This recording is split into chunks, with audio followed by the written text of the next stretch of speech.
দাফন হলো, হাদির জানাজা হচ্ছে, আর আপনাদের সামনে একটা কথা বলি, আপনার সন্তানের যেদিন জানাজা বা দাফন হবে সেদিন আপনি সাংস্কৃতিক অনুষ্ঠান উপভোগ করতে পারেন? একজন সাংবাদিক তিনি চ্যানেল 24-এ বললেন কি, আমি সাংস্কৃতিক অনুষ্ঠান উপভোগ করছিলাম, যখন শুনলাম এই চ্যানেল প্রথম আলো এবং ডেইলি স্টারে আগুন দেওয়া হয়েছে, আমার গা শিহরিত হয়ে উঠল। আমি তাদেরকে বলতে চাই, আপনার সন্তানের চেয়ে ওই বিল্ডিং এর মূল্য আপনার কাছে বেশি। এই ভারতীয় আধিপত্যবাদ বন্ধ করেন, এই নাটক বন্ধ করেন। আপনি 2.5 ঘন্টা পরে এসে কিভাবে দাউ দাউ করে একটা বিল্ডিং জ্বলতেছে 4 তলা পর্যন্ত, তার মধ্যে ঢোকেন কিভাবে? তাহলে আপনি জানেন কারা আগুন দিয়েছে? আগুনের সহযোগী আপনি, নাহলে আপনি এই বিল্ডিং এ ঢুকলেন কিভাবে 2.5 ঘন্টা পর? কত বড় মিথ্যাচার যে সেদিন নাকি ফায়ার ব্রিগেডকে ঢুকতে দেওয়া হয়নি, তাহলে আপনাকে ঢুকতে দিল কিভাবে? আবার এর সাথে আপনি লিঙ্ক করেন কি দাড়ি টুপি। আপনাদের লজ্জা হয় না? যাত্রাবাড়িতে দেখেন, যাত্রা আপনি একটা জিনিস বলেন, শিরাটনে সামনে বিআরটিসি বাসে গান পাউডার দিয়ে আগুন ধরে জীবিত মানুষগুলোকে পুড়ে মারল কে? আওয়ামী লীগ। এই যে এই গত 1 মাসে যত বাস পুরাইছে কে? আওয়ামী লীগ। বিহঙ্গ পরিবহনের বাস কে পুরাইছে? আওয়ামী লীগ। আওয়ামী লীগ আর রসারা পুরাপুরির কাজ কি করে? এবার আরো বলেন, আমার ভাই বলে গেল, শোনেন, বিডিআর হত্যাকাণ্ডের প্রথম 2 জনকে পুড়িয়ে মারা হয়েছিল। বিটিআর হত্যাকাণ্ড করে পিলখানায় প্রথম 2টা ডেড বডিকে পুড়িয়ে ফেলে দেওয়া হয়েছিল। আশুলিয়াতে পুলিশকে কে বুদ্ধি দিল এই ডেড বডিগুলোকে, আমার জুলাই যোদ্ধাদেরকে পুড়িয়ে ফেলার? এই একই কাজ আপনি আবার করলেন। পুড়িয়ে ফেলার রাজনীতি আমরা করি না। আমরা সবসময় বলি কি, হাদির কথাটাকে বলি, মৃত্যুর ফয়সাল আসমান জমিনে করে। সেই জন্য আমরা সবসময় বুক পেতে ঘুরে বেড়াচ্ছি। আমরা কাউকে মেরে কোনো ইস্যু তৈরি করতে চাই না। আর আপনার এই ইস্যুগুলো কেন? যখনই হাদির কি ছিল? হাদির একটা আহ্বান ছিল। কি আহ্বান? যে ভারতীয় আধিপত্যবাদ থেকে মুক্তি। সেটাকে এই নুরুল কবির সাহেব কি বলেন, উনি ধর্মভিত্তিক কি দেশ, ধর্মভিত্তিক শাসন ব্যবস্থা কায়েম করতে চান। এটা তো আমার কর্তব্য, এই দেশ ইসলাম কায়েম করা। 90% দেশের যেখানে মুসলমান, সেই দেশে আপনার কিভাবে এইভাবে সাহস হয় বলার? আপনি একবারও তো বললেন না, যখন আওয়ামী লীগ এসে এই সংবিধান থেকে বিসমিল্লাহির রহমানির রহিম, আল্লাহর উপর পূর্ণ আস্থা ও বিশ্বাস এগুলো তুলে দিলেন, তখন মুখে কুলি পাটলেন। ও তার সমস্যা, প্রথম আলোকে এই ভেঙে চুরে আগুন দিয়ে এটাকে কোনোভাবে সমর্থন করতেছি না, কিন্তু আবারও বলতেছি, এটা আপনারাই করালেন। এই নাটক করিয়ে আপনারা কি করতে চাচ্ছেন? হাদির মৃত্যুটাকে, হাদির এই যে আত্মত্যাগকে আপনারা সাবসার্ভিয়েট করতে চাচ্ছেন। আমাদেরকে বোকা পাইছেন।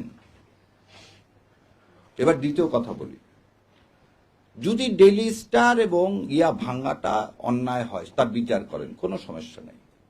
তার আগে যে হাদির 7 দিন আগে গুলি লাগলো, 7 দিনেও ধরতে পারেন না। পুলিশ কি স্টেটমেন্ট দিচ্ছে, কোথায় আছে না আছে জানি না। আপনি 54-এ আপনি কিভাবে মানুষকে ধরতেছেন? আপনি তো কথা দিলেন, এই আইন উপদেষ্টাকে বলতেছি, আপনি 54-এ ধরতে পারেন, তাহলে আপনার এক্স ওয়াইফকে ধরেন না কেন? না, শাওনের কথা বলিনি।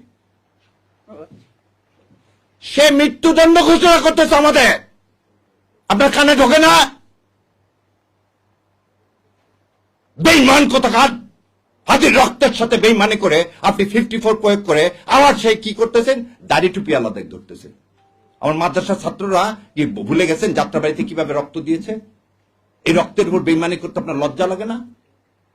লজ্জা লাগে না আপনার?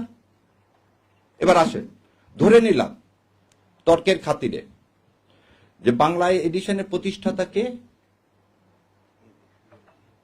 ইলিয়াস ভাই। ধরে নিলাম তিনি প্রভোকেট করছেন, তিনি করার জন্য এই বিল্ডিং ভেঙে দিছে কেউ, খুব ভালো কথা। তার জন্য ইলিয়াস ভাই কি করছেন? পার্সোনাল ফেসবুক বন্ধ করে দিচ্ছেন। ইলিয়াস ভাইয়ের বিরুদ্ধে আপনি দেন, বাংলা এডিশন ইলিয়াস কি পরিচালনা করে, সেজন্য বাংলা এডিশন বন্ধ করবেন? তাহলে এবারে বলেন, আপনি যে চ্যানেল 24-এর মালিক, এই হামিম গ্রুপের, সে বলল প্রথমত হাসিনাকে চায়, দ্বিতীয়ত হাসিনাকে চায়, শেষ পর্যন্ত হাসিনাকে চায়। তখন কানের মধ্যে জানিয়ে কথাগুলো বাটপার গুলো জাতির সাথে বেইমানি করেন। মজা দেখতে আসছেন না? আর কত রক্ত চান? লজ্জা লাগে না নিজের সন্তানদের এইভাবে বিলীন করে দিতে, দেশের সার্বভৌমত্ব বিলীন করে দিতে? তাহলে যখন যমুনা টিভিতে আমি প্রতিবাদ করলাম তখন খুব গায়ে লেগে গেল না? ফসকে লেগে গেল না? যমুনা টিভির মালিককে এখন এত কিছু করতে পারেন 54-এ, জাতীয় পার্টিকে নিষিদ্ধ করতে পারেন না। যে জাতীয় পার্টি গত 3 বার এই আওয়ামী লীগ, এই ভারতীয় আধিপত্যবাদকে সমর্থন করছেন, কিভাবে দেখেন? তার চেয়ারম্যান ইন্ডিয়া থেকে এসে বলে কি ইন্ডিয়ার অনুমতি স্যার আমি কিছু বলতে পারবো না। ভুলে গেছেন আপনারা? এই হচ্ছে স্বাধীন নাগরিক, এই হচ্ছে স্বাধীন দেশ। আজকে বাংলাদেশের হাই কমিশন শিলিগুড়িতে আক্রান্ত, কলকাতায় আক্রান্ত, দিল্লিতে আক্রান্ত, বোম্বেতে আক্রান্ত। কোথায় আপনারা সাংবাদিকরা তো এই আক্রান্তের বিরুদ্ধে সম্মেলন ডাকতেছেন না? আজ আমার দেশ, আমার সার্বভৌমত্ব আক্রান্ত কার দ্বারা? ইন্ডিয়ার দ্বারা। আরো কত মিথ্যাচার। একটা শোনেন, জ্ঞান পাপী কাকে বলা হয়? যে জেনে শুনে মিথ্যা কথা বলে, যে জেনে শুনে মিথ্যা কথা বলে। মাহফুজ ইনাম সাহেব বললেন 53 বছরে কোনো প্রতিষ্ঠানে আগুন দেওয়া হয়নি। তাহলে উনি অন্ধ, নাহলে ওনার সেদিন চশমা ছিল না যেদিন নয়াদিগন্তে আগুন দিছে 12 বছর আগে। তাহলে মিথ্যাচার, যা রক্তের মধ্যে মিথ্যাচার, মুনাফেক সে আমাকে মুনাফেক বলতেছে। এটা তো আপনাকে অ্যাডমিটেড প্রমাণ দেখালাম। হঠাৎ করে আপনাদের এত মাথায় ব্যথা হলো কেন? জামাত ইসলাম ক্ষমতা আসবে কি আসবে না? ক্ষমতা যাওয়ার মালিক হচ্ছে আল্লাহ। আপনারা ক্ষমতা বলতেছেন বিএনপি চলে আসছে। গতকালকেও দেখি এই ওর নাম কি, আমেরিকা থেকে বসে থেকে ঠিকানার উনি বলে দিলেন বিএনপি আসতেছে ক্ষমতায়, তাহলে এখন জামাতের কি হবে? আরে ভাই, বিএনপি যদি ক্ষমতায় আসে তাহলে ভোট টোট করার দরকার কি? দিয়ে দেন না। দিয়ে তো দিছেন, 1.5 বছরে তো দিছেন, 1.5 বছরে তো দিয়ে দিলেন। আর জাতির সাথে তামাশা করেন না। বলতেছি আপনাদেরকে বারবার, শেষ রক্তবিন্দু থাকা পর্যন্ত এই ভারতীয় আধিপত্যবাদের বিরুদ্ধে যুদ্ধ করে যাব ইনশাল্লাহ। আর এই ন্যারেটিভ আর প্রথম আলো আর ডেলি স্টারের এই ন্যারেটিভ আর ইনশাল্লাহ দেশে বাস্তবায়ন করতে দিব না। সেই জন্যই বলছি, দেখেন আপনাকে বলি, চ্যানেল আইতে যা আমি নিজে বন্ধ করে দিছি। কেন? যেদিন থেকে সোমাকে নিয়ে আসছি। যেখানে ভারতীয় আধিপত্যবাদ নিয়ে আসবেন আমাদের কণ্ঠ বন্ধ করবেন, করতে পারবেন না ইনশাল্লাহ। আল্লাহ আপনাদের কান পর্যন্ত পৌঁছায় দেওয়ার ব্যবস্থা করবে। কি হয়েছে আপনাদের টিভি আমরা বর্জন করলে? যেখানে যেখানে ভারতীয় আধিপত্যবাদ দেখি আমি সেখানে সেখানে যা বন্ধ করে দিচ্ছি। আমাদের কথা হচ্ছে আমাদের আদর্শের সাথে লড়তে হবে, এবং সেই আদর্শটা আমরা যে পুরাবো না।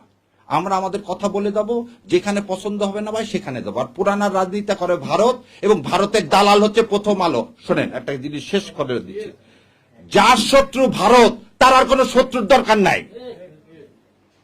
যার শত্রু ভারত তার আর শত্রুর দরকার নাই। আর যার বন্ধু ভারত তার আর মৃত্যুর বেশি দিন নাই। তাই আমি জানি না আমার বিএনপির ভাইরা এই আনন্দবাজার পত্রিকার তারা বিবৃতি দিয়ে জানাবেন। যদি বিবৃতি দিয়ে না জানান, আপনাদের মাধ্যমে জাতির কাছে বলে যাচ্ছি, বিএনপি তার মৃত্যু সন্নিকটে। যদি ওই তথ্য সত্য হয়, আপনি ভারতের কাছে দস্তখত দিয়ে যদি দেশে আসেন, তাহলে আপনার মৃত্যুর সন্নিকটে। আপনার বাবা রক্তের সাথে তাহলে আপনি বেইমানি করতেছেন, আপনার মায়ের রক্তের সাথে আপনি বেইমানি করতেছেন। আপনার বাবা তালপট্টি দেয়নি বলে শেখ হাসিনাকে এখানে ঢুকানোর 17 দিনের মাথায় আপনার বাবাকে হত্যা করা হয়েছে। আপনার বাবা পানি চুক্তির আন্ডারে ফারাক্কাকে বলছিল উড়িয়ে দিবেন। আপনার মা পানির দাবিতে ইউএন পর্যন্ত গেছিল। সেজন্য আপনার মাকে কিন্তু ক্ষমতা থেকে কিভাবে চলে গেছে। আর আমার ধারণা আপনার মাজার ব্যথা এখনো যায়নি। যদি মাজার ব্যথা এখন অনুভব করে থাকেন, বিশ্বাস করেন না ইন্ডিয়াকে, বিশ্বাস করছেন তো মরছেন। আর এই দেশের মানুষ ভারতে আধিপত্যবাদ জীবনেও মেনে নিবে না। তো দয়া করে আল্লাহর ওয়াস্তে এদেশে মানুষের সাথে কেউ বেইমানি করেন না, এতগুলো সন্তানের সাথে বেইমানি করেন না। আর ডেলি স্টাররা যখন আপনার প্রশংসা করবে তখন বুঝবেন আপনি ভুল পথে আছেন। ইন্ডিয়া এবং ডেলি স্টার যখন আপনার প্রশংসা করবেন তখন বুঝবেন আপনি ভুল পথে আছেন। সেজন্য বিএনপির ভাইদেরকে আমি বলে দিচ্ছি, আপনারা ভুল পথে আছেন। কারণ আপনারা ওখানে ডেলি স্টার এবং প্রথম আলো খুব বলছে আপনারা ক্ষমতা আসতেছেন, শত্রুকে চেনেন। আর আমার বেশি কথা মানায় না। আমার শ্রদ্ধেয় শিক্ষক এখানে উপস্থিত আছেন, আপনারা আমাদের জন্য দোয়া করবেন। আর অন্তঃস্থল থেকে সাংবাদিক ভাই, আপনাদেরও দায়িত্ব আছে। দয়া করে এই মিথ্যাগুলোকে আপনারাও বলেন, যে একটা লোক একটা বিল্ডিং আগুন লাগলো, সে ঢুকলো কিভাবে, বেরোলো কিভাবে, আর সে কিভাবে বলে যে সাংবাদিক পুড়িয়ে মেরে ফেলে দেওয়ার ষড়যন্ত্র হয়েছে? কোন জায়গায় আগুন লাগলে কি হবে? কাউকে তো ঢুকতে দেওয়া হবে না, ভিতরে যারা আছে তাদেরকে বের করে আনা হবে। উনি কি ডাক্তার? উনি কি ফার্স্ট এইডার? না উনি ফায়ার ব্রিগেডে জয়েন করছে? সো এর থেকেই বোঝা যায় এটা কত পরিকল্পিত, কত সুপরিকল্পিত। এর জন্য ধিক্কার জানায়। আর সর্বশেষে বাংলা এডিশন যদি বন্ধ করেন, আর যদি আপনি চ্যানেল 24, চ্যানেল আই, এই যমুনা, এগুলোর লাইসেন্স যদি বন্ধ না করেন, প্রথম আলো আর ডেইলি স্টারের যদি আপনি লাইসেন্স বন্ধ না করেন, তাহলে দয়া করে এই ভণ্ডামো বাদ দেন। গদিতে যেমন আমরা বসাতে জানি, ধাক্কা দিয়ে ফেলাতেও জানি। তো ইনশাল্লাহ আল্লাহ আমাদের তৌফিক দেখ সৎ কথা বলার এবং সৎ পথে চলার। আমিন। আসসালামু আলাইকুম রহমতুল্লাহ।